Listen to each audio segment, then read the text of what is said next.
கர்த்தர் நன்மை செய்கிறவர், இதை நான் புரிந்து கொள்ள வேண்டும்.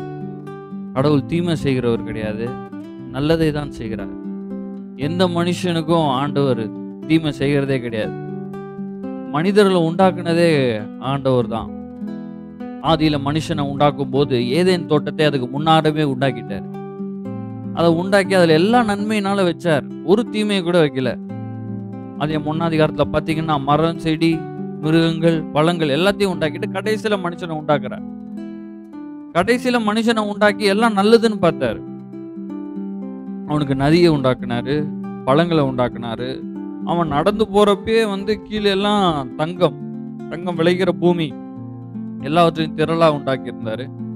நன்மை தான், எங்க திரும்பினாலும் நன்மை. ஆண்டவருடைய மகிமையை அது வெளிப்படுத்தி கொண்டிருக்கிறது. ஆதாம் ஒருபோதும் எந்த ஒரு காரியத்தையும் பார்த்து வருந்தல, ஐயோ இது தீமையா இருக்குதே, இது ஆண்டவர் இன்னும் கொஞ்சம் நல்லா பண்ணியிருக்கலாம் அப்படிலாம் யோசிக்கல. எல்லாமே நன்மையா தான் இருந்துச்சு. பாவத்து நிமித்தமா தான் உலகத்துல தீமை வந்துச்சு. இந்த பாவத்தை இந்த உலகத்துல மனுஷன் அதை செய்ய வச்சதே இந்த பிசாசு தான். திருட்டுத்தனமா ஏமாத்தி பாவத்துல விழ வச்சுட்டான். ஆனா அதையெல்லாம் மீட்கும்படியாக தான் இயேசு வந்தார். இயேசு வருகிறதற்கு முன்பாக பழைய ஏற்பாட்டிலையுமே ஆண்டவர் ரொம்ப கொடூரமானவர்னு நிறைய நேரத்துல நம்ம பார்க்கிறோம். ஆனா அப்படி கிடையவே கிடையாது. தீமையான உலகத்துல இருக்கிற தீமையிலிருந்து மனிதனுக்கு எப்படிலாம் நன்மை செய்ய முடியுமோ அப்படிலாம் நன்மை செஞ்சார். ஆண்டவர் பரிசுத்தர், பாவத்தை பார்க்க முடியாது, தீமையை பார்க்க முடியாது, தீமையை செய்ய முடியாது.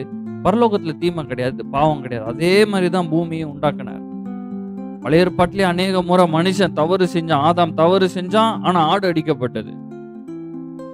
திரும்ப திரும்ப மனிதர் மேல் இரக்கம் உள்ளவராய், தயவு உள்ளவராய், கிருபை உள்ளவராய் ஆண்டவர் கிருபை அளிச்சுட்டே இருக்காரு. நோவா, ஆபிரகாம், ஈசாக்கு, யாக்கோபு, அப்புறம் இஸ்ரவேல் ஜனங்க, ஒரு குறிப்பிட்ட ஜனங்களை தெரிஞ்சிச்சு ஆண்டவரை நம்புனா நன்மை எப்படி நடக்கும் அப்படின்றத காட்டுறார்.